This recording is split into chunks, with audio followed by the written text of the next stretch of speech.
शुभ संध्या guys, कैसे हैं आप सभी। स्वागत है आप सभी का नित्य क्लासेस में। और चलिए पढ़ाई करते हैं। और आज की क्लास में हम डिस्कस करेंगे 11 जनवरी का जो आपका पेपर हुआ है उसका विश्लेषण आज की क्लास में हम करने वाले हैं। तो जल्दी से आ जाएं, साथ के साथ स्टार्ट करें क्लास को, क्योंकि यहाँ पे गद्दांश बद्दांश समय बहुत लगाते हैं। तो जल्दी से सभी आ जाएं, लिंक को शेयर कर दें अपने अपने ग्रुप में। एक बार बता दें कि सब कुछ ओके है, वॉइस वीडियो दोनों क्लियर है। तो क्लास स्टार्ट करती हूँ। हेलो पिंकी, प्रियंका, छाया, चंद्रकांता, स्वर्णा, सोनी, पीजी, सभी का बहुत बहुत स्वागत।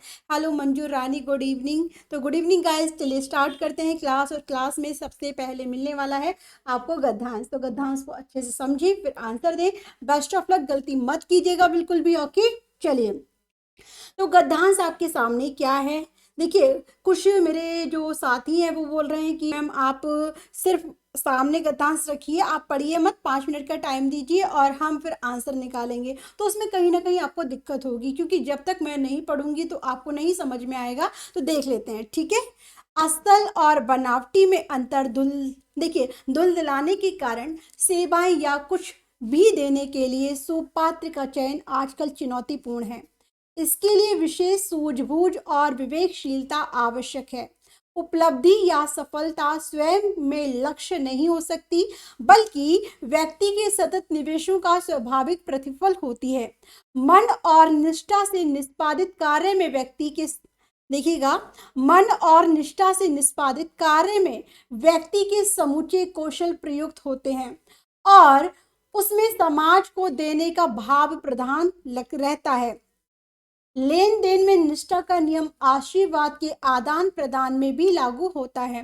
अनेक व्यक्ति उन बुजुर्गों से आशीर्वाद पाना अपना अधिकार समझते हैं जिनकी सुध लेना तो दूर, जिन्हें हे मानते हैं। यानी कि हे का मतलब क्या होता है, एक हीन भावना। जिन्हें हे मानते हुए उनसे सदा दूरी बनाए रखी हो। आशीर्वाद तो बहुत बड़ी बात हुई, आशीर्वाद तो बड़ी बात हुई। एक तुच्छ सी चीज आपको यूं यूं ही क्यों क्यों कोई देगा। ओके, आशीर्वाद बर्गर या सिम कार्ड सी भौतिक बाजार में सहज उपलब्ध होने वाली वस्तु नहीं है। उसे दिल से सम्मान देना चाहिए। देने वाला आपकी मंशाओं और फितरत को समझता है। आप भले ही कुछ ना दें, यह भी आवश्यक नहीं है कि उनके संदिग्ध में रहें, पर उनके विचारों भावनाओं को श्रेष्ठ समझते हुए वैसा करने का यत्न करें, तो वह हृदय से आप पर आशीर्वाद बरसाएगा और आप धन्य हो जाएंगे। चलिए, तो समझ लिया होगा। स्टार्ट करते हैं। पहला प्रश्न क्या है देखिए, और अच्छे से जवाब दीजिएगा। ओके, चलिए। समय समय शब्द कैसा है, देशज, विलोम, पुनरुक्त या फिर आगत शब्द। तो जल्दी से कमेंट कीजिए, क्योंकि ये व्याकरण से मिला है आपको प्रश्न और आसानी से आप दे सकते हैं इसका जवाब। देशज शब्द क्या होते हैं, जो देश की सीमा के अंतर्गत ऐसे शब्दों का इस्तेमाल किया जाता है जो देश की परंपरा के अंतर्गत जिन शब्दों को इस्तेमाल में लाया जाए उन्हें देशज। विलोम शब्द आप जानते हैं, ठीक है, अपोजिट होता है। पुनरुक्त और आगत शब्द देखिए क्या है इसका सही आंसर। सी आंसर मुझे मिला है। देखिए, जब एक शब्द की आवृत्ति 2 बार होती है तो उन्हें क्या कहा जाता है, पुनरुक्त शब्द कहा जाता है। जैसे कि समय समय, धीरे धीरे, पल पल। तो यहाँ पर आपका थर्ड ऑप्शन सही है, ठीक है। ओके, आगे देखिए क्वेश्चन नंबर 2। सेवाओं या कुछ देने के लिए इन किसका चयन करना कठिन है। सेवाओं या कुछ देने के लिए किसका चयन करना कठिन है। तो देखिए, सुपात्र, कुपात्र, दानी या भिक्षुक। तो जल्दी से कमेंट कीजिए और बताइए सही आंसर। तो देखिए कि क्या राइट, कौन सा आंसर आपका मिलता है। First, second, third, fourth, 4 option आप सभी के सामने। बिल्कुल, जो 2 बार प्रयोग किया जाता है, एकदम सही कहा चारों, और बाकी सभी ने बिल्कुल सही आंसर दिया है। चलिए, तो देखिए यहां से आपका आंसर बहुत आसानी से निकल कर आ रहा है क्या, कि सेवाएं या कुछ भी देने से सुपात्र का चयन आजकल चुनौतीपूर्ण है, चयन करना कठिन है। अर्थात फर्स्ट ऑप्शन यहाँ पर सही है, ठीक है। सुपात्र का मतलब क्या होता है, अच्छा। ओके, तो यहाँ पर आपका सही आंसर क्या है, पहला ही विकल्प आपका करेक्ट है। चलिए आगे देखें क्वेश्चन नंबर 3। असल और बनावटी में अंतर धुलझलाने का क्या तात्पर्य है। तो देखिए, असली और बनावटी में अंतर करना कठिन है। असली और बनावटी में अंतर करना सरल है, असली और बनावटी में अंतर हो ही नहीं सकता है, या असली और बनावटी में अंतर करना सहज है। तो देखिए और बताइए कि क्या होना चाहिए आंसर और क्या मिलेगा आपका जवाब। तो तैयार हैं आप, बिल्कुल तैयार हो जाइए। असली और बनावटी की बात की जा रही है यहाँ पर, तो आंसर क्या होना चाहिए। आजकल भाई पता ही नहीं चलता कौन झूठ बोल रहा है, कौन सही है, कौन गलत है, अर्थात असली और बनावटी में अंतर करना बहुत कठिन है। ठीक है, अंतर तो सरल हो ही नहीं सकता ना, और ऐसा भी नहीं कि इनमें अंतर ना हो, बिल्कुल अंतर होगा। तो आपका पहला ही विकल्प यहाँ पर करेक्ट है। असल और बनावटी में अंतर धुंधलाने के कारण सेवाएं या कुछ भी देने का जो कार्य है वो चुनौतीपूर्ण है। तो आपका पहला ऑप्शन होता है सही। ओके, चलिए बहुत बढ़िया। हाँ, यही चल रहा है आजकल। देखिएगा, मतलब के लिए सब अपने बनते हैं और काम खत्म होते ही अपने दूर हो जाते हैं।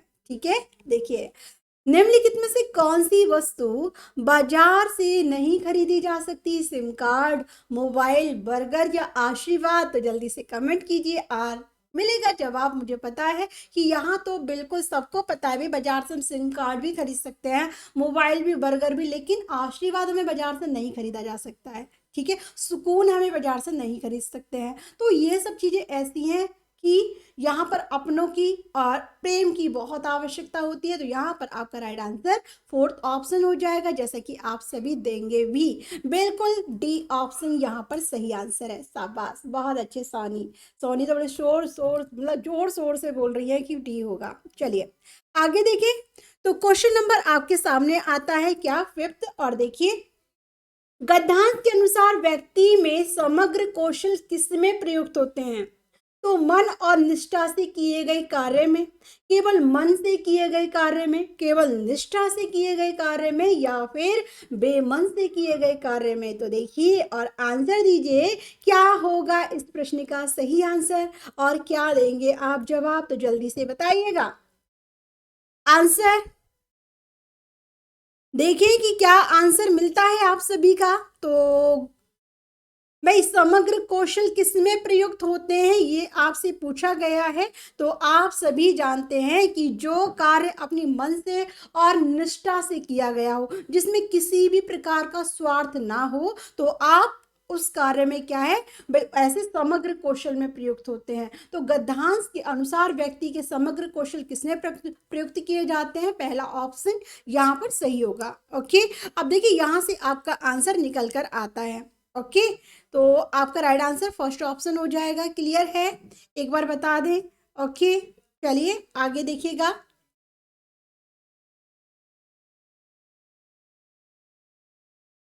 हाँ, पदांश पढ़ने की जरूरत नहीं है, आप आसानी से, ये एक कॉमन क्वेश्चन है, इन्हें बिना पढ़े भी आप दे सकते हैं।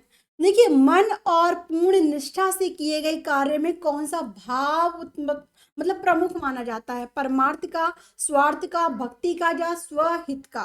तो देखिए और बताएं भाई क्या होना चाहिए इस क्वेश्चन का सही आंसर। जो कार्य हम मन से करते हैं, पूर्ण निष्ठा के साथ करते हैं, क्या उसमें हमारा कार्य मतलब स्वार्थ छिपा होता है, नहीं, उसमें स्वार्थ नहीं छुपा होता है। जबकि ऐसे कार्य करने से दिल को सुकून मिलता है, अच्छा लगता है। क्या इसे भक्ति में डूब जाना कहते हैं, नहीं। स्वहित के लिए होता है, ये भी नहीं होगा। इसे कहेंगे परमार्थ, अर्थात मनुष्य का वह नैतिक लक्ष्य जो सर्वोपरि है, जिसे वो अपनी मन से खुशी के साथ साथ करता है। तो आपका पहला ऑप्शन यहाँ पर करेक्ट होता है। क्लियर, ओके, चलिए बहुत अच्छे, ए ऑप्शन सभी ने दिया है। अब चलते हैं क्वेश्चन नंबर 7 की तरफ। देखिएगा, स्वाभाविक में प्रत्यय क्या है, विक, का, इक या भाविक। तो क्या होना चाहिए आंसर। तो जल्दी जल्दी से दीजिएगा सही जवाब। ओके, तो क्या मिलेगा आपका आंसर देख लेते हैं। स्वभाव, भाई क्या दिया है, स्वाभाविक। तो क्या होना चाहिए प्रत्यय, बस यही तो आपको बताना है। तो आप आसानी से बताएंगे कि यहाँ पर सी सी ऑप्शन बिल्कुल सही जवाब है। तो प्रीतम, आयशा, पिंकी, प्रियांशु, कोमारी, सरिता, स्वर्णा, प्रिया, सबिता सभी कहते हैं। अच्छा चलिए, एक बात और मैं आपको बता दूं, जैसे कि अब तो आपसे प्रत्यय पूछा है, आपसे मूल भी पूछा जा सकता है इसमें, और आपसे उपसर्ग भी पूछा जा सकता है। ओके, अब बात करें उपसर्ग की, तो आप बताएंगे स्व। ठीक है, आप इसे 3 खंडों में विभाजित करेंगे, स्व, भाव, जमा, इक।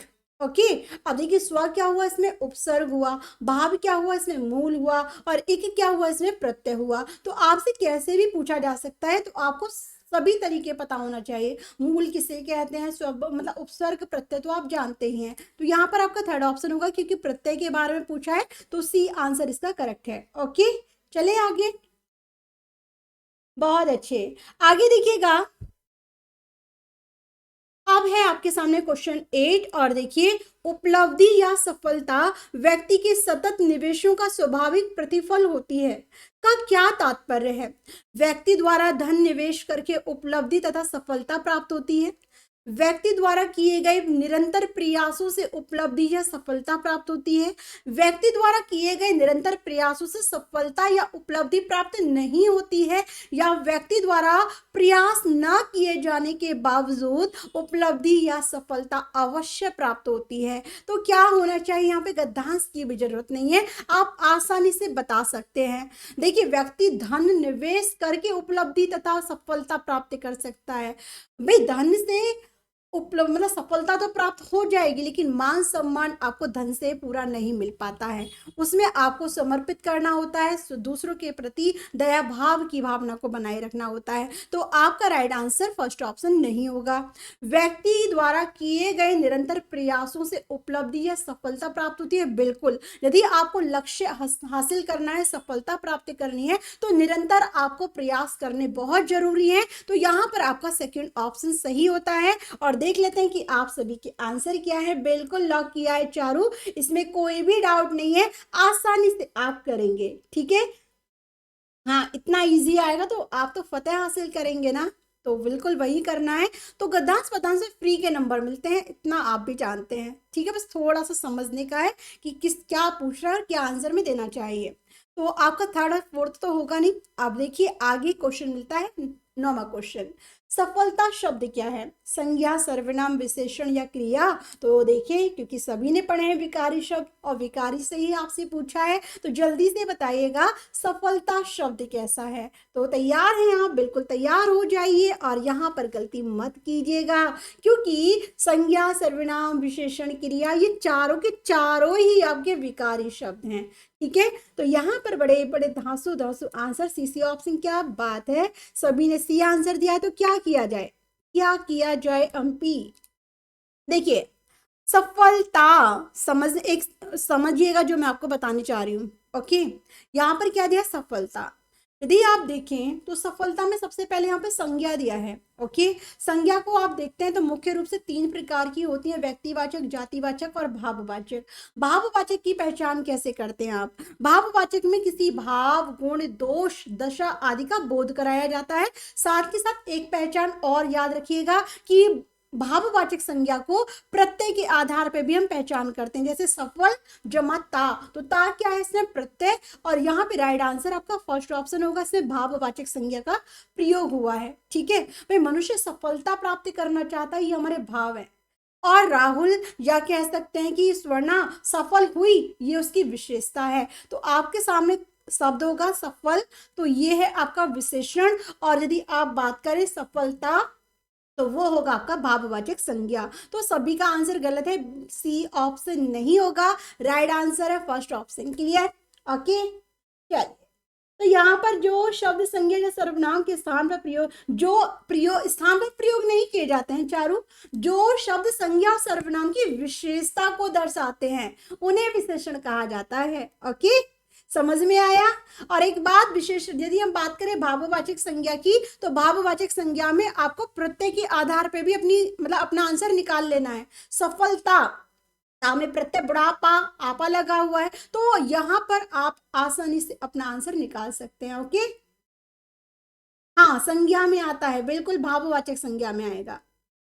हाँ, तो संज्ञा ता रहेगा तो सफल, बिल्कुल आप सही समझ गए आप सभी। तो चलते हैं आगे, और आता है आपका पदांश, जिसको समझना बहुत जरूरी है। देखिए क्या है। ओके, चलिए देखिएगा, जब संवेदनाएं ही नहीं रहेंगी तो संवेदनाएं लिखने वाले कभी भी लुप्त हो जाएंगे, डायनासोर की तरह। यह मेरा अपना लालच है जिसे मैं सोचकर मैं दरवाजे खोलता हूँ और संवेदनाओं को अंदर ले लेता हूँ। किसी से कहना मत दोस्तों, मैं समृद्ध हो गया हूँ। इन संवेदनाओं के साथ दुख बस एक बात का है, मेरे यहाँ आने से पहले वो कुछ और घर भी गए थे। उन्होंने कुछ दरवाजे और खटखटाए थे, लेकिन लेकिन खैर, हो सकता है कल आपके यहाँ आए।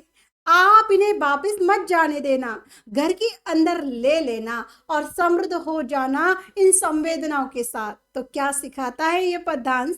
तो देखिए, स्वार्थ नहीं होना चाहिए इंसान को, है ना। जो मिल रहा है उसे प्यार से अपनाइए। ओके, अब देखिए तो आप कितने अच्छे से जवाब देंगे। अपने क्वेश्चन के लिए तैयार हो जाइए। क्वेश्चन नंबर 10 आप सभी के सामने देखिएगा। लेकिन पद किसी स्थिति की ओर संकेत करता है। लेकिन जो हमारा यहाँ पर आया है ना, लेकिन उसके बारे में आपको बताना है। जो नहीं होना चाहिए था वह शीघ्र हुआ, जो होना चाहिए था वो देर से हुआ, जो नहीं होना चाहिए था लेकिन हुआ, जो होना चाहिए था लेकिन नहीं हुआ। अब देखिए, फंस गए ना आप। तो देखिए और बताइए कि क्या होना चाहिए था आंसर, और क्या देंगे आप जवाब। जल्दी से, तैयार हैं? तो बिल्कुल तैयार हो जाइए। हाँ, बूढ़ा हुआ तो विशेषण, बुढ़ापा आता है तो आपका क्या होना चाहिए? भाववाचक संज्ञा, है ना। तो देखिए यहाँ पर भी आपके अलग अलग आंसर सी डी मिला है। अब रजनी तो कहती है कि डी ऑप्शन होगा, और सी भी मुझे मिलने लगा है। अब बात करें, देखिएगा राइट आंसर की, तो यहाँ पर आपका सही आंसर होगा। कैसे पहचानेंगे आप कि आपका आंसर कैसे मिलेगा? तो देखिए, कहाँ है भाई हमारा, उन्होंने कुछ दरवाजे खटखटाए, उन्होंने कुछ दरवाजे और खटखटाए थे, लेकिन लेकिन खैर, अब यहाँ पर क्या है कि जो होना चाहिए था लेकिन हुआ नहीं था। भाई क्या है, इन संवेदनाओं के साथ दुख बस इस बात का है कि मेरे यहाँ आने से पहले वो कुछ और घर भी गए थे, उन्होंने और भी दरवाजे खटखटाए थे, लेकिन जो होना चाहिए था वो नहीं हुआ था। और यदि वो दोबारा आपको मिल जाए तो उनको वापस मत जाने दीजिएगा, दरवाजा खोलिए और प्यार से उन्हें अंदर बुलाइएगा, समृद्ध हो जाइए। तो आपका सही आंसर क्या होना चाहिए? D option. जो होना चाहिए था वो नहीं हुआ है। ओके, यहाँ पे राइट आंसर है आपका कि मेरे जीवन में बहुत सारी संवेदनाएं, बहुत सारे ऐसे निराश पल हैं जो होने चाहिए थे, किसमें? सुख में होने चाहिए थे, लेकिन नहीं हुए। लेकिन आपके साथ खुशी आपको दस्तक दे रही है, तो आप उसे जाने मत देना, बस उसे स्वीकार कर लेना। इसलिए आपका फोर्थ ऑप्शन यहाँ पर करेक्ट है। Okay, clear, D D option, शाबाश, बहुत बढ़िया। चलिए क्वेश्चन नंबर 11 देखिए और बताइए कि क्या है आंसर। कवि ने किस बात का आग्रह किया है? संवेदनाओं को काव्यात्मक रूप देने का, संवेदनाओं को लेखन में शामिल करने का, संवेदनाओं को स्वीकार करने का, या फिर संवेदनशील होने का? तो देखिए और जवाब दीजिए कि क्या है आपका आंसर। तो यहाँ पर आप सभी पंक्तियों को पढ़े तो कहीं ना कहीं क्या है, ऐसा नहीं कि काव्यात्मक रूप दे रहे हैं, सिर्फ एक कविता के माध्यम से अपनी कविता को पूरा कर रहे हैं, नहीं। यहाँ पर लेखन में शामिल करने का भी उद्देश्य नहीं है, संवेदनशील होने का उद्देश्य है। राइट आंसर क्या होगा भाई? राइट आंसर होगा कि यहां से देखिएगा, मैं दरवाजे खोलता हूं और संवेदनाओं को अंदर ले आता हूं। किसी से कहना मत दोस्तों, मैं समृद्ध हो गया हूं। तो मैं क्या है भाई यहाँ पर कि कवि जो है ना, वो संवेदनाओं को अपने जीवन में उतारने की कोशिश कर रहा है, संवेदनशील होने की कोशिश कर रहा है। तो आपका डी ऑप्शन यहाँ पर सही है। ओके, बहुत अच्छे। चलिए, तो यहाँ पर सभी ने एकदम सही आंसर दिया है, शाबाश। ऐसे ही आपको अपने आंसर निकालने हैं। और देखिए क्वेश्चन नंबर 12, दरवाजे खोलने से क्या अभिप्राय है? तो देखिए, संवेदनाओं को घर में स्थान देना, संवेदनाओं को अपने जीवन में उतारना, संवेदनाओं के प्रति दया भाव रखना, या संवेदनाओं के प्रति करुणा का भाव रखना। तो देखिए और बताइए कि क्या इसका भाव निकल कर आता है। क्वेश्चन नंबर 12 आप सभी के सामने, जल्दी से बताइए। तो यहाँ पर देखिए कि राइट आंसर क्या होना चाहिए। भाई जल्दी जल्दी से दीजिएगा जवाब। भाई दरवाजा खोलने की, मैं दरवाजा खोलता हूँ और संवेदनाओं को अंदर ले आता हूँ, अर्थात जो अच्छाइयां हैं, संवेदनाओं को अपने जीवन में उतारने की कोशिश कर रहा है कभी, ओके, संवेदनशील होना, एक अच्छा होना। तो यहाँ पर आपको इस घर में स्थान देना, घर में स्थान नहीं, अपने जीवन में स्थान देना है, उसके प्रति अपने आप को ढालना है। तो यहाँ पर आपका सेकंड ऑप्शन सही होगा। बहुत अच्छे, शाबाश, सभी ने दिया है बिल्कुल करेक्ट आंसर। चलिए क्वेश्चन नंबर 13 देखिएगा। समूह से भिन्न शब्द कौन सा है ये आपको बताना है। तो दोस्त, डायनासोर, दरवाजे, खटखटाए। तो जल्दी से बताएं भाई यहाँ पे राइट आंसर क्या होना चाहिए, क्या देंगे आप जवाब। तो बिल्कुल सही आंसर का चुनाव आपको करना है। तो क्वेश्चन नंबर 13 और राइट आंसर जल्दी से बताइएगा। तो देखें कि क्या मिलता है आपका आंसर। तैयार हैं आप समूह से? बिल्कुल एक ऐसा शब्द है जिसे आपको निकालना है, बिल्कुल। तो देखें कि क्या मिलेगा आपका आंसर। तो डी ऑप्शन मिला है, बी भी मिला है, बी। अब देखें तो सही जवाब क्या है। ओके, चलिए, बहुत बहुत बहुत बढ़िया। तो यहाँ पर अलग अलग आंसर आप सभी के आ रहे हैं। अब बात करें सही जवाब की, तो समझिए। देखिए, दोस्त, दोस्त क्या है? तो आप कहेंगे कि दोस्त भाई मेरा एक दोस्त नहीं। मैं भी आपसे पूछूं कि आपके दोस्त कौन है, कि मेरा एक दोस्त नहीं है भाई। यहाँ पर अंकिता भी है, कविता भी है, राधा भी है। अर्थात दोस्त क्या है? जातिवाचक संज्ञा वाला शब्द, जातिवाचक है ना। बात करें, क्या दुनिया में एक ही डायनासोर था? क्या तो कहेंगे नहीं, डायनासोर की प्रजाति थी, डायनासोर बहुत थे जिन्होंने आतंक मचाया था। अर्थात डायनासोर भी आपका जातिवाचक संज्ञा है, ठीक है। अब यहाँ बात करें दरवाजा, दरवाजा किसी का भी होता है, विंडो का भी है, मेन गेट का भी है, आपका वॉशरूम, सभी के दरवाजे अलग अलग होते हैं, सभी को अलग अलग नाम से जाना जाता है। लेकिन बात करें तो दरवाजा जातिवाचक संज्ञा में आएगा। ओके, समझ में आ रहा है। अब बात करें खटखटाए, तो खटखटाते कैसे? ऐसे करके। और जब खटखटाने की बारी आती है तो वहां पर क्रिया करना होता है। खटखटाया तो हाथ भी चलाए, खटखटाना, तो यहाँ पर क्रिया हो रही है। तो ये है आपका समूह से भिन्न शब्द, और यहाँ पर फोर्थ ऑप्शन होता है आपका करेक्ट आंसर। समझ में आ गया होगा सभी को, क्लियर है? खटखटाने क्रिया है। ओके, हाँ, इतना डीप जाके देखना है अल्पना। ओके, अच्छा, लगा था, लेकिन करा तो आपने अपना गलत ना। चलिए आगे चले। Okay, ready? आगे देखिएगा क्वेश्चन नंबर 14। लेखक ने किस खतरे की ओर संकेत किया है? संवेदनाओं की समाप्ति के साथ लेखकों की आजीविका समाप्त हो जाएगी। संवेदनाओं की समाप्ति के साथ लेखक कार्य भी समाप्त हो जाएगा। संवेदनाओं की समाप्ति के साथ लेख जगत भी समाप्त हो जाएगा, या संवेदनाओं की समाप्ति के साथ लेखकों का सम्मान भी समाप्त हो जाएगा। तो जल्दी से कमेंट कीजिए और बताइए कि क्या होना चाहिए इस प्रश्न का सही आंसर, और क्या देंगे आप जवाब। तो देखें कि राइट आंसर क्या मिलेगा। देखिए, जो कवि रहे उन्होंने प्रकृति का वर्णन किया है, या किसी की दशा का वर्णन किया, अपने भावों का वर्णन किया है। तो यहाँ पर पूछा है कि लेखक ने किस खतरे की ओर संकेत किया है। तो देखिए क्या है आपका जवाब, और क्या देंगे आप आंसर। तो यहाँ पर सी ऑप्शन मिला है। और भाई बहुत बहुत सोच समझकर आंसर भी दिए जा रहे हैं, जिनमें हमारी रजनी जी बहुत सोच समझ के आंसर दे रहे हैं। चंदन जी शाबाश। देखिए, पहली जो लाइन है, जब संवेदनाएं ही नहीं रहेंगी, जब इंसान संवेदनशील ही नहीं रहेगा, जब किसी के मन में प्रेम, ईर्षा, स्नेह ही नहीं रहेगा, तो संवेदनाएं लिख। अच्छा ये बताइए, जो कवि है जब अपनी कविताएं लिखते हैं उनमें फीलिंग ही नहीं रहेगी, यानी कि पढ़ने वाला ही नहीं रहेगा, तो कवि अपनी कविता क्यों लिखेगा? खुश होने के लिए कि बस मैंने लिख दी? तो यहाँ पर फीलिंग की जरूरत होती है, ठीक है, भाव की जरूरत होती है। तो जब संवेदनाएं ही नहीं रहेंगी तो संवेदनाएं लिखने वाले कभी भी लुप्त हो जाएंगे। कैसे? जैसे डायनासोर धीरे धीरे लुप्त हो गए। तो यहाँ पर आपका राइट आंसर सेकंड ऑप्शन होगा कि संवेदनाओं की समाप्ति के साथ लेखन कार्य भी समाप्त हो जाएगा। ओके, यहाँ पे राइट आंसर है आपका बिल्कुल, संवेदनाओं को लिखने वाले कभी भी धीरे धीरे लुप्त हो जाएंगे, बिल्कुल डायनासोर की तरह अपना अस्तित्व खो देंगे। तो यहाँ पर आपका सेकंड आंसर सही होता है। Okay, B answer. Voice cut रही है? चले, अब नहीं होगी स्वर्णा। औरों को भी प्रॉब्लम है क्या वॉइस का?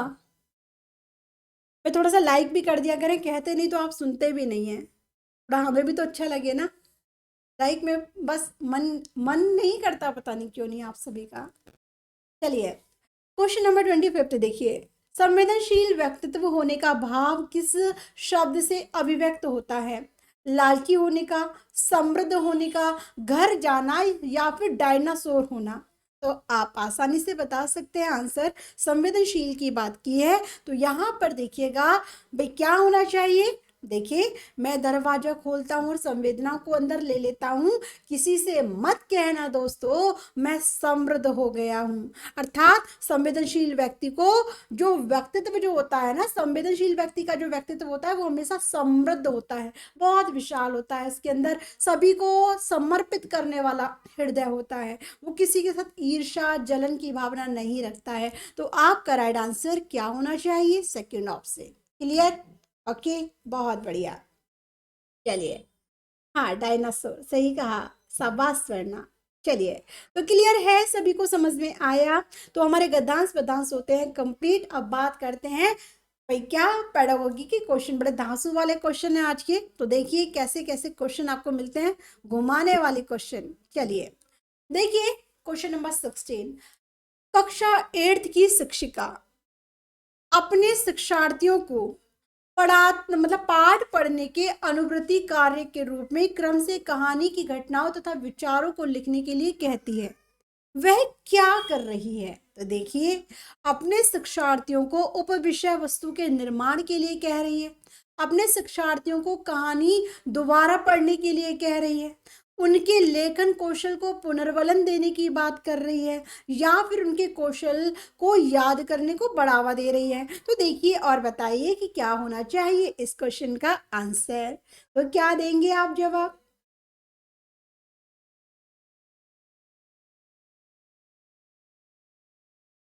हाँ, आप डायनासोर लगाना स्वर्णा, ठीक है, एकदम पक्का 1 नंबर मिलेगा आपको। ज्ञानक्षरा मिश्रा जी नमस्कार। हाँ, आप देख सकते हैं कि आराम है, आराम हालांकि 100% नहीं है, थोड़ा बहुत प्रॉब्लम है बट इतना चलेगा। कल थोड़ी सी प्रॉब्लम ज़्यादा बढ़ गई थी तो कल क्लास नहीं हो पाई, जिसका दुख है मुझे। चलिए, तो देखिए क्वेश्चन आपके सामने 16 है, अच्छे से पढ़ें और सोच समझ कर जवाब दें। तो यहाँ पर ए बी हुआ है। अब बात करें सही आंसर की, तो देखिए सृष्टि, विवेक, प्रीतम, रजनी। चलिए बहुत अच्छे, अधिकतर सही क्वेश्चन सही ऑप्शन को आपने चुना है। अब बात करें क्वेश्चन पर आ जाइए।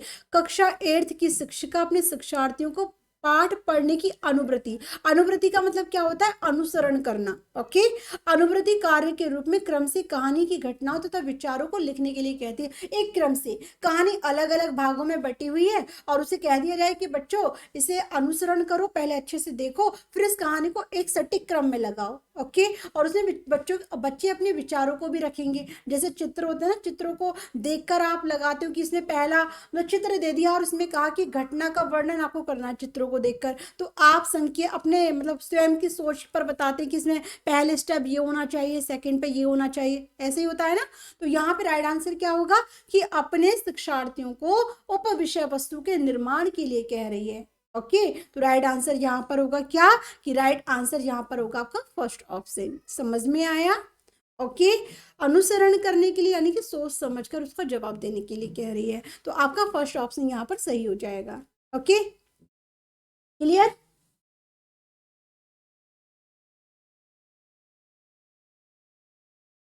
ओके, किसी को कोई प्रॉब्लम? वरना राहुल क्लियर है? राहुल क्लियर नहीं है क्या? देखिएगा, समझ में आ रहा है? जैसे कि आपके सामने मान लीजिए आपने बच्चों को क्या है एक स्टोरी दी, वो अलग अलग भागों में बांट दी। आपने बच्चों से बोला कि बेटा इसको ना सही क्रम में आपको लगाना है और उस क्रम के आधार पर आपको अपने विचारों को भी व्यक्त करना है लिखकर। ओके, तो यहाँ पर क्या है कि शिक्षक क्या काम कर रही है? अपने शिक्षार्थियों को उप विषय वस्तु के निर्माण के लिए कह रही है। निर्माण का मतलब कि उसमें बच्चे के विचार भी शामिल होंगी, घटनाओं का वर्णन भी करेगा और उसे क्रम से लगाने की कोशिश भी करेगा। तो आपका फर्स्ट ऑप्शन यहाँ पर करेक्ट होता है। चलिए, ओके क्लियर है तो बहुत अच्छी बात है। भारती जी क्या हुआ, कोई प्रॉब्लम? समझ में आ रहा है या नहीं आ रहा बता देना एक बार, ना क्लियर हो तो पूछ लीजिएगा आप। निम्नलिखित में से कौन सा भाषा सीखने के लिए निवेश आधारित कार्य है? अब देखिए भाई, निवेश क्या है पहले तो ये पता होना चाहिए। अब देखिए, शिक्षार्थी पांच के समूह में कहानी पढ़ता है। ओके, शिक्षार्थी एक कार्यक्रम में अभिनय की जाने वाली लघु नाटिका के लिए संवाद लिखता है। शिक्षार्थी जलवायु परिवर्तन के मुद्दे पर भूमिका निर्वाह यानी कि रोल प्ले में अभिनय करता है। शिक्षार्थी सुनी हुई वार्ता के विचारों को समझने के लिए प्रश्न पूछते हैं। तो देखिए और बताइए कि राइट आंसर क्या होना चाहिए। ओके, अच्छा गलत हो गया तो रोइए मत, समझ गए होंगे ना। रजनी जल्दी जल्दी से बताइएगा क्वेश्चन नंबर 17 और अच्छे से दीजिएगा जवाब। अब निवेश क्या है पहले आप इसे समझिए। बच्चों को ऐसे भाषाई अवसर उपलब्ध कराना जिससे बच्चे की क्या है, भाषा स्तर को ऊपर लाया जा सके। ओके, बच्चों को ऐसे भाषाई अवसर उपलब्ध कराया जाए जिससे बच्चे की भाषा का स्तर है वो ऊपर चला जाए। ओके, इतना समझ में आया। अब भाषा सीखने के लिए निवेश आधारित कार्य कौन सा होगा ये आपको बताना है। तो यहाँ पर जो अलग अलग आंसर मुझे पूरा का पूरा मिलने वाला है आप सभी का। चलिए, तो देखिए ए बी सी डी सभी ने किया है। अब बात करें सही आंसर की, तो यहाँ पर सही आंसर की उम्मीद मैं किस किस से रख सकती हूँ। क्या बात है रजनी, बहुत बढ़िया आंसर। चंदन, क्या बात, शाबाश। देखिए शिक्षार्थी 5 के समूह में कहानी पढ़ता है। अब मान लीजिए निवेश का मतलब क्या है कि मैंने कहा कि भाषा को उच्च स्तर पर ले जाना। आप किसी बच्चे को स्टोरी सुनाते हैं, ठीक है, आपने वो स्टोरी सुनाई और फिर आपने मतलब एक ग्रुप में स्टोरी सुना रहे हो, जैसे कि मैं आपको कोई कहानी सुनाऊं तो आप सभी ने सुनी। अब मैं कहूँ कि पहले स्वर्णा तुम बताओ मैंने क्या क्या मतलब आपको कहानी सुनाई थी, तो स्वर्णा ने कहानी सुनाई, तो वो वही शब्दों का प्रयोग तो नहीं करेंगी ना जो सेम मैंने किए थे, उसमें कुछ ना कुछ परिवर्तन होगा। दूसरे बच्चे को उठाऊंगी तो दूसरे बच्चा अपनी तरीके से अलग उसमें कुछ ना कुछ ऐड करेगा, ठीक है। तो सेम वही वाक्य वही कहानी सुनाई गई है, लेकिन उसमें अपने अपने शब्दों को अपने अपने शब्दों के आधार पे आपने परिवर्तन किया है। तो शिक्षार्थी 5 के समूह में कहानी पढ़ता है और कहानी समूह के रूप में जब कहानी को पढ़ता है या सुनाता है तो वहां पर आपकी भाषा को समृद्ध बनाने का अवसर दिया जाता है। तो आपका राइट आंसर होगा फर्स्ट ऑप्शन। ओके, तो यहां पर आपका फर्स्ट ऑप्शन बिल्कुल सही है और जिन्होंने फर्स्ट ऑप्शन दिया है करेक्ट है, एकदम सही जवाब है प्रियांशु, बहुत अच्छे। फर्स्ट ऑप्शन क्लियर है या नहीं मुझे बता दीजिएगा। निवेश का मतलब मैंने आपको बताया ना, निवेश किसे कहते हैं, बच्चों को ऐसे भाषाई अवसर उपलब्ध कराए जिससे उनकी भाषा कैसी हो जाए, भाषा उच्च स्तर की हो, बच्चों की भाषा में सुधार आए, एक समृद्ध भाषा का प्रयोग बच्चा करना सीखे। तो निवेश का मतलब यही होता है। Okay, clear. आगे देखिए, बता दीजिएगा एक बार सभी के सभी। हाँ आयशा, एक कैसे शिक्षार्थी 5 के समूह में कहानी पढ़ता है। अब स्टार्टिंग में जब मैंने क्वेश्चन देखा मुझे भी लगा कि भाई यहाँ पे तो बात पढ़ने की आ रही है, लेकिन जब थोड़ा सा अंदर जाके देखा समझा तो बिल्कुल यहाँ पर कक्षा समूह मतलब यहाँ पर ये नहीं कि कहानी पढ़ने का तात्पर्य ये नहीं कि कहानी पढ़ रहा है समूह में कहानी पढ़ रहा है, नहीं, यहाँ पर जो आपने बच्चे को भाषा दी है उस भाषा को बच्चा किस तरीके से एक्सप्लेन कर रहा है अपने विचारों के आधार पर, इस ऑप्शन से ये संबंध बताया है। हालांकि जो भी आयोग ने ये क्वेश्चन ऑप्शन दिया है ना उसको थोड़ा सा चेंज करना चाहिए था। शिक्षार्थी 5 के समूह में अपने विचारों को व्यक्त करता है, ये होना चाहिए था। ये पढ़ना दिया है ना तो इससे आप लोग भटक रहे हैं, यही सोच रहे हैं ना सभी की पढ़ता है, ये तो कोई आंसर नहीं निकला। शिक्षार्थी 5 के समूह में कहानी को व्यक्त करता है, अपने भाव को व्यक्त करता है, ये होना चाहिए था, लेकिन आयोग के द्वारा। और सही आंसर आपका फर्स्ट ऑप्शन है। ओके, हाँ यहाँ पे रोल प्ले की बात की जा रही है। शिक्षार्थी जलवायु परिवर्तन के मुद्दे पर भूमिका निर्वाह में रोल प्ले कर रहे हैं, तो रोल प्ले में बच्चे के स्वयं के अनुभव होंगे।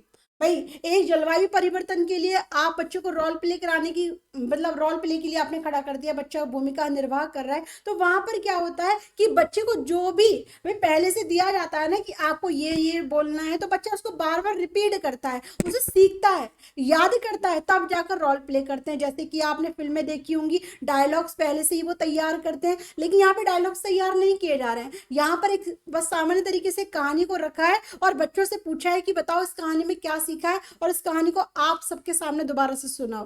तो ये पहले से तैयार नहीं हुआ है, ठीक है, इसलिए आपका थर्ड ऑप्शन नहीं होगा। चलिए अब देखिए क्वेश्चन, सारे क्वेश्चन ही आपको भटकाने वाले होंगे, देखिएगा। भाषा सीखना क्या है, स्वाभाविक और अवचेतन, सुविचारित तथा चेतन, स्वाभाविक तथा सुविचारित दोनों हैं, या फिर जन्मजात तथा अस्वैच्छिक। तो जल्दी से देखिए और बताइए भाषा सीखना क्या है, भाषा सीखना क्या है भाई, आंसर दीजिएगा। सुविचारित का मतलब क्या होता है? सुविचारित का मतलब होता है क्या, अच्छी तरह से सोच समझकर, सुविचारित अच्छी तरह से सोचा समझा हुआ विचार सुविचारित होता है। ठीक है, तो जल्दी जल्दी से मिलना चाहिए आंसर और देखते हैं कि क्या मिलता है आपका जवाब।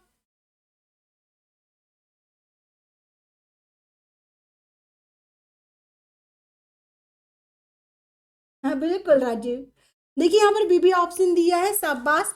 एक सेकंड।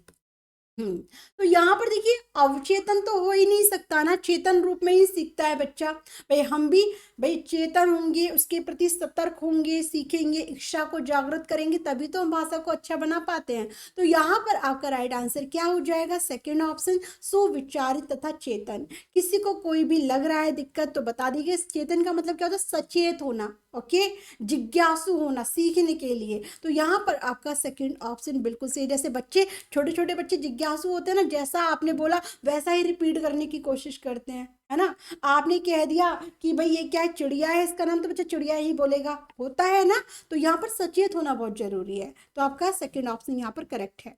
आगे देखिए क्वेश्चन नंबर 19। देखिए, निम्नलिखित कथनों में से कौन सा भाषा की कक्षा में साहित्यिक पाठ्य सामग्रियों के शिक्षण से संबंध में सत्य नहीं है? अब नहीं पूछा है, और कक्षा में साहित्यिक पाठ्य सामग्री के शिक्षण में, अब देखिए भाई यहाँ तो तीन ही ऑप्शन लग रहा है, चलिए देख लेते हैं, तीन में से ही निकालेंगे। साहित्यिक पाठ्य सामग्री का प्रयोग व्याकरण शिक्षण के लिए किया जाना चाहिए। साहित्य पाठ्य सामग्री सराहना, आनंद तथा मजे के लिए होती है।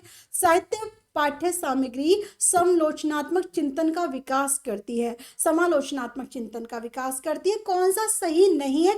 एक ऑप्शन और होगा, मुझे लगता है स्लाइड बनाते समय नहीं आया है, तो आपका आंसर तीनों में से ही एक है, फिलहाल दीजिएगा आप सभी, ठीक है। चौथा ऑप्शन नहीं है इसमें, हाँ डी बिल्कुल, अखिलेश साहब बहुत बढ़िया। तो यहाँ पर देखिए आप सभी ने ए बी किया है, चौथा विकल्प नहीं है यहाँ पर।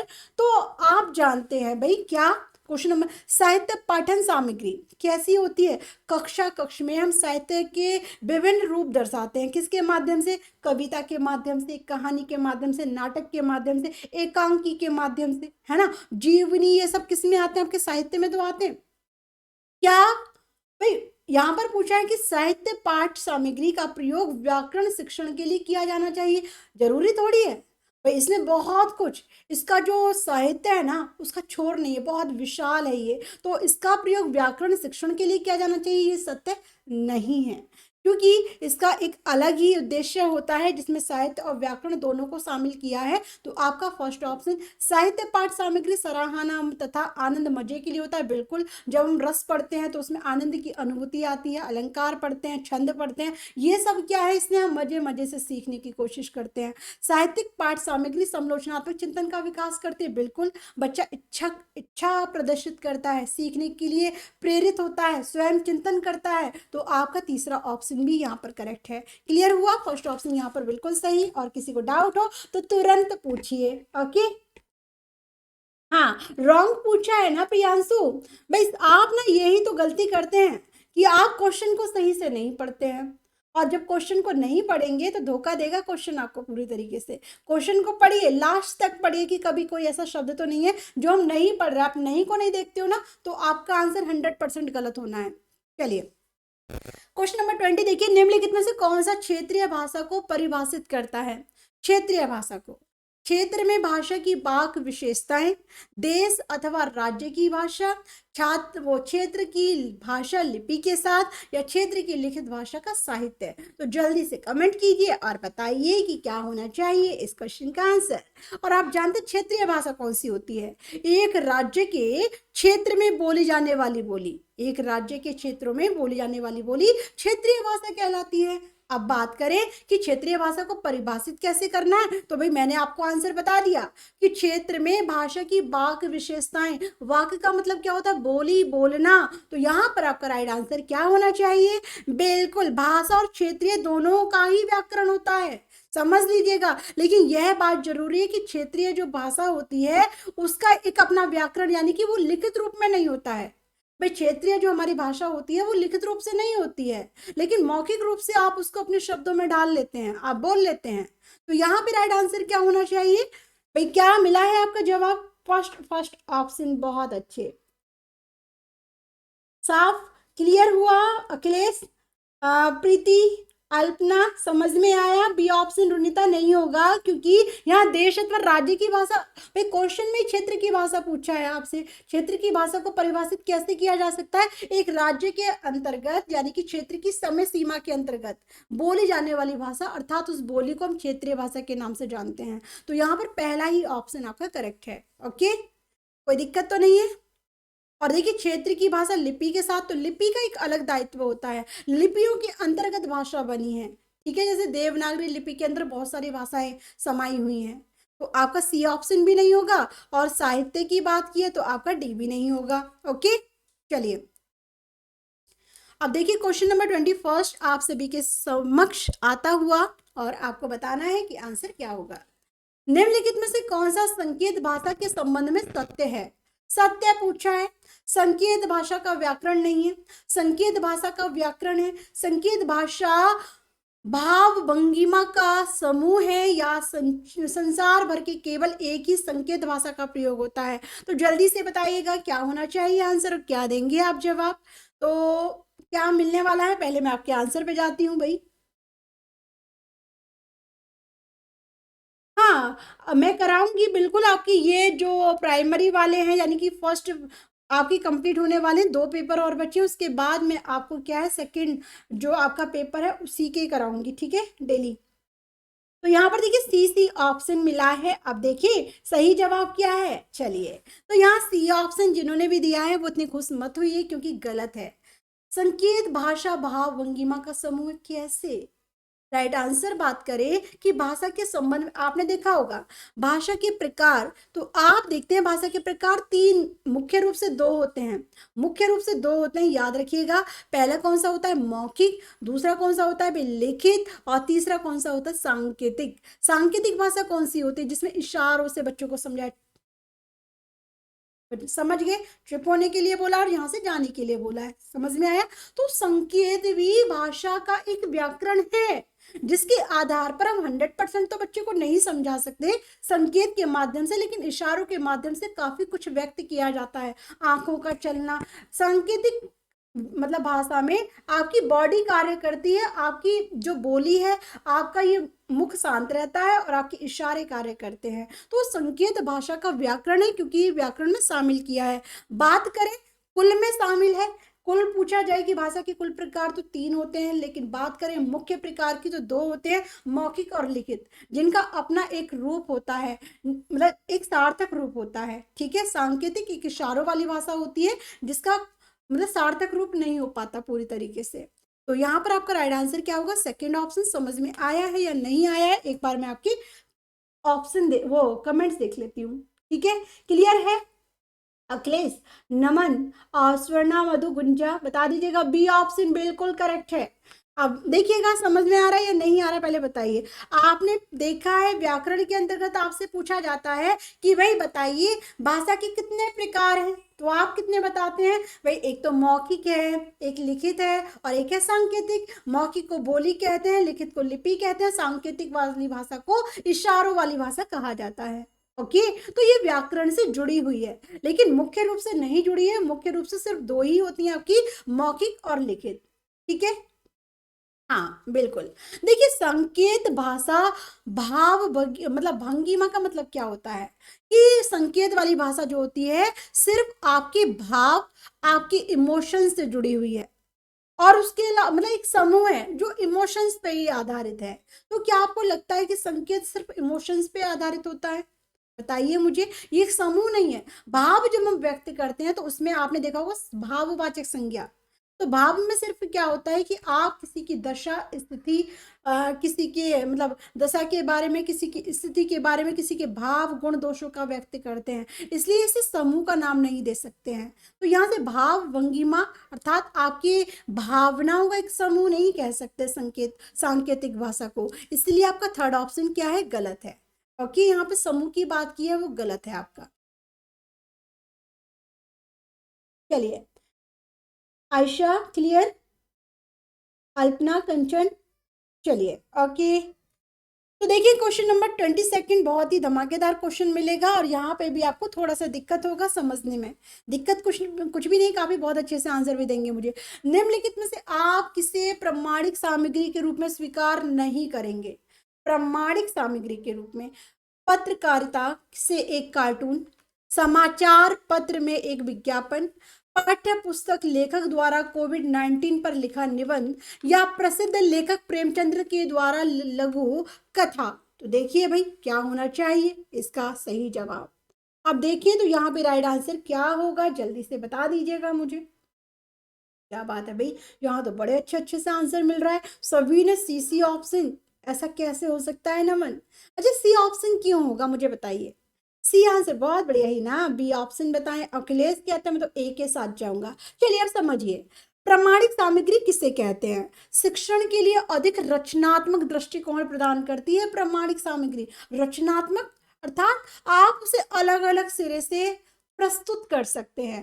पत्रकारिता से कार्टून, आपने कार्टून को देखा होगा कि एक कार्टून से आप हजार हजार तरह की क्या है भाई कहानियां गढ़ लेते हैं, यही होता है ना। समाचार पत्र में विज्ञापन कितना लुभाता है क्योंकि वो रचनात्मक तरीके से पेश किया जाता है। तो आपका सेकंड ऑप्शन भी सही है, फर्स्ट भी सही है। और प्रसिद्ध लेखक प्रेमचंद्र के द्वारा लिखी लघु कथा। अब प्रेमचंद्र जी ने इतनी कथाएं लिखी हैं, इतनी कहानियां लिखी हैं और उन कहानियों का वर्णन जीवंत लगता है। ऐसा लगता है कि किसी का कहते हैं ना अ, किसी के साथ ये घटित हुआ है और वही अपनी कहानियों के माध्यम से इन्होंने प्रदर्शित किया है। कहानियां आपने पढ़ी होंगी कि भाई प्रेमचंद्र जी की कहानी ऐसा लगता है कि जीता जागता किसी का उदाहरण इन्होंने प्रस्तुत किया है, तो वो भी रचनात्मक है। लेकिन पाठ्य पुस्तक लेखक द्वारा कोविड-19 पर लिखा हुआ निबंध वो रचनात्मकता में नहीं आएगा। ठीक है, तो आपका राइट आंसर किस में होगा? ये विश्लेषणात्मक होता है। यहाँ पर विश्लेषण किया जाता है कि कैसे कैसे महामारी हुई थी, कैसे कैसे लोग जूझे थे। तो यहाँ पर आपका थर्ड ऑप्शन सही होगा और जिन्होंने भी सी आंसर दिया है बिल्कुल करेक्ट है। चलिए अब देखते हैं कि आपके ऑप्शन क्या कहते हैं। बिल्कुल, हाँ ये रियल लाइफ से है अखिलेश, सही कहा आपने। ठीक है, ओके क्लियर। चलिए आप देखिए क्वेश्चन नंबर 23 क्या है और आप सभी के सामने आज के क्वेश्चन रियली अच्छे हैं, ऐसे क्वेश्चन होने चाहिए। आधारभूत अंत व्यक्तित्व संप्रेषण कौशल कैसा है? आधारभूत अंत व्यक्तित्व संप्रेषण कौशल कैसा है? भाषा का वर्तमान में प्रयोग करते हैं, उच्च स्तरीय चिंतन के लिए भाषा का प्रयोग करते हैं, अमूर्त विचारों तथा संकल्पनाओं को प्रकट करने के लिए भाषाओं का प्रयोग करते हैं, या विषय पर वैज्ञानिक शोध के प्रतिवेदन के लिए भाषा का प्रयोग करते हैं। तो देखिए आधारभूत अंत व्यक्तित्व संप्रेषण किसे कहा जाता है? तो तैयार हैं आप सभी? बिल्कुल तैयार हो जाइए और देखते हैं कि आपका आंसर क्या मिलेगा। तो यहाँ पर अलग अलग आंसर, अलग अलग आप सभी के सी भी मिला है, ए भी मिला है। तो देखिए अब देखिए अंत व्यक्तित्व संप्रेषण, अंत व्यक्तित्व का मतलब क्या होता है कि भाई मैंने पूछा और नमन कैसी तैयारी चल रही है? नमन बोले मैम क्या बताऊं, बहुत बिजी रहता हूँ दिन में, टाइम नहीं मिलता, जॉब भी करना होता है, स्टडी का भी मतलब स्टडी का भी बर्डन है, घर का भी, सब बहुत लाइफ बहुत बिजी है। तो क्या आपने इसमें भाई भाषा का वर्तमान प्रयोग यानी कि क्वेश्चन नंबर 20 भाई बताइएगा कि आपकी लाइफ में जो चल रहा है जब भी आपसे अंतर व्यक्तित्व संप्रेषण की बात की जाती है, और भाई अखिलेश बढ़िया, तो अखिलेश बताएंगे कि मैं कैसा हूं। तो आप ये नहीं कहेंगे आज से 10 साल पहले तो मैं ऐसा था लेकिन आज मेरे साथ ऐसा हो रहा है। अंतर व्यक्तित्व संप्रेषण का मतलब क्या होता है कि आपके साथ जो घटित हुआ है, जो घटित हो रहा है वर्तमान से संबंधित होता है, और संप्रेषण का मतलब होता है कि आप उन बातों को, अपने विचारों को किस तरीके से रख रहे हैं। तो भाषा का वर्तमान में प्रयोग करना व्यक्तित्व संप्रेषण कौशल से संबंधित है। तो फर्स्ट ऑप्शन यहाँ पर सही है और थर्ड ऑप्शन यहाँ पर गलत है। अमूर्त विचारों तथा संकल्पनाओं का प्रकट करने के लिए भाषा का प्रयोग, तो यहाँ पर बच्चा कहीं ना कहीं पूर्व आधारित ज्ञान होता है, उसी के आधार पे तो हम अमूर्त चिंतन करते हैं ना, कि अमूर्त से पहले मूर्त भी आता है। मूर्त अनुभव बच्चे को होता है तब जाकर अमूर्त विचार ग्रहण करता है, तो सी ऑप्शन नहीं होगा। ओके, राइट आंसर क्या है आपका? First option. सोच रहे होंगे कि ये तो हमने सोचा भी नहीं था कि छोटा सा है, और वही सीटेट कहता है कि जितना बड़ा उतना अच्छा आंसर, तो यहाँ पर वो बात नहीं है। आधारभूत अंतर व्यक्तित्व संप्रेषण कौशल भाषा का वर्तमान से प्रयोग, वर्तमान से संबंध रखता है, कि आप वर्तमान में अपने विचारों को कैसे प्रकट कर पाते हैं। तो आपका फर्स्ट ऑप्शन यहाँ पर सही है। Okay, clear? करना समझ में आया सभी को? अच्छा, टफ लग रहा है? क्लियर है? ओके, आगे चले। किसी को कोई भी दिक्कत? अंतः यानी कि स्वयं व्यक्तित्व, जो आपके भाई स्वयं का व्यक्तित्व कैसा होता है ये आप सभी जानते हैं। संप्रेषण का मतलब होता है कि आप अपने विचारों को दूसरों तक पहुंचाएं, तो यहां पर आपका पहला ऑप्शन करेक्ट है। ओके, चलिए अब चलते हैं क्वेश्चन नंबर 24 की तरफ। देखिए क्या कहता है क्वेश्चन नंबर 24, इसे समझिए। निम्नलिखित में से कौन सी भाषा शिक्षा की संकल्पना नहीं है? और मुझे लगता है कि क्वेश्चन नहीं हो पाएंगे आज भी। व्याकरण, अनुवाद विधि, ध्वनि की तरंग लंबाई, प्रथम भाषा का हस्तक्षेप, या फिर त्रुटि शुद्धि। तो देखिए, और क्या होना चाहिए? संकल्पना नहीं है भाषा शिक्षा की, तो भाषा शिक्षा में आप व्याकरण, अनुवाद विधि का भी प्रयोग करेंगे। जब भाई व्याकरण के आधार पर हम भाषा को सटीक और नियम के आधार पर सार्थक बनाने की कोशिश करते हैं, तो आपका पहला ऑप्शन करेक्ट। ध्वनि की तरंग लंबाई, तो भाषा शिक्षा से संबंध क्या है भाई इसका? तो आपका सेकंड ऑप्शन ही गलत है। प्रथम भाषा का हस्तक्षेप, बिल्कुल। जब मातृभाषा के आधार पर हम उद्देश्य वाली भाषा को ग्रहण करते हैं, तो मातृभाषा कहीं ना कहीं बीच में क्या है भाई, टांग अड़ाई देती है। तो आपका थर्ड ऑप्शन भी सही है, ये भी भाषा से संबंधित है। त्रुटि शुद्धि करना, आप जानते हैं कि त्रुटि करेंगे तो आपका शुद्धिकरण भी होगा, शुद्ध भी आप सीखेंगे, तो आपका फोर्थ ऑप्शन भी करेक्ट है। तो राइट आंसर आपका क्वेश्चन नंबर, वो ऑप्शन नंबर सेकंड होगा। क्लियर? ओके, चलिए बी ऑप्शन, बहुत, हाँ ये साइंस का आ गया है। आगे देखिए क्वेश्चन। क्लियर? हाँ साक्षी, मैथ की क्लास का जो टाइम है वो 7:30 पर ही होती है आपकी। ओके, डेली का ये टाइम चेंज नहीं हुआ था और ना ही होगा, तो आपका इवनिंग में 7:30 पक्का टाइम है। चलिए अब देखिए क्वेश्चन नंबर 25। देखिए समझिएगा अच्छे से क्वेश्चन को, तभी क्लियर हो पाएगा। रवीन रवीन समाचार पत्र में एक लेख पढ़ता है। क्या पढ़ा? लेख पढ़ लिया, जैसे कि आप लोग न्यूज़पेपर पढ़ते होंगे, जिससे कि वह अगले दिन अपने समूह में उस पाठ्य वस्तु का संपूर्ण विस्तार प्रस्तुत कर सके। उसके इस पठन को किस रूप में जाना जाता है? पंक्तियों के बीच बैठकर पठन, पंक्तियों से परे का पठन, बारीकी से पठन, या सरसरी तौर पर पढ़ना? तो जल्दी से कमेंट कीजिए और बताइए कि राइट आंसर क्या होना चाहिए। आंसर प्लीज सभी को देना है अपना जवाब। तो देखिए क्वेश्चन नंबर 25 का क्या मिलेगा आंसर। तो यहाँ पर देखिए सी सी आंसर मुझे मिला है, और आज मैं कह दूं बहुत ज्यादा गलतियां करें। आप बताइए, जब भी आप समाचार पत्र में कोई लेख आता है आप पढ़ते हैं, तो आप क्या करते हैं? बड़ी गहराई से पढ़ेंगे भाई क्या दिया है इसमें। तो आप देखेंगे भाई इंडिया ने मतलब इंडिया विनर है, या फिर मोदी जी ने ये कराया है, या हमारे राज्य में ये चल रहा है, यहाँ पे ये घटित हुआ। एक सरसरी तौर पर आप पढ़ना शुरू करते हैं समाचार पत्र को। यहाँ पर आपकी शिक्षण से संबंधित पाठ्यक्रम की बात नहीं की है कि आपका सीटेट का पेपर है आप उसे बारीकी से पढ़े। यहाँ पर समाचार पत्र में एक लेख की बात की है। तो आप जानते हैं कि मौन पठन को दो भागों में विभाजित किया है। एक तो है आपका क्या है भाई मौन पठन, जो आपका मौन पठन है, मौन पठन एक प्रकार है ना पठन का, तो पठन को दो भागों में किया है विभाजित। कौन कौन सा? मौन पठन, जिसे द्रुत पठन के नाम से भी जानते हैं, और एक आपका सरसरी तौर पे पढ़ना, जिसमें आप क्या है कि मुख्य पॉइंट जो होते हैं उनको ही पढ़ते हैं। आपको अच्छा लगा तो आप उसके अंदर जाएंगे, अन्यथा छोड़ देंगे वहीं पर। तो आपका राइट आंसर क्या होगा? चौथा ऑप्शन। समझ में आया? क्लियर हुआ?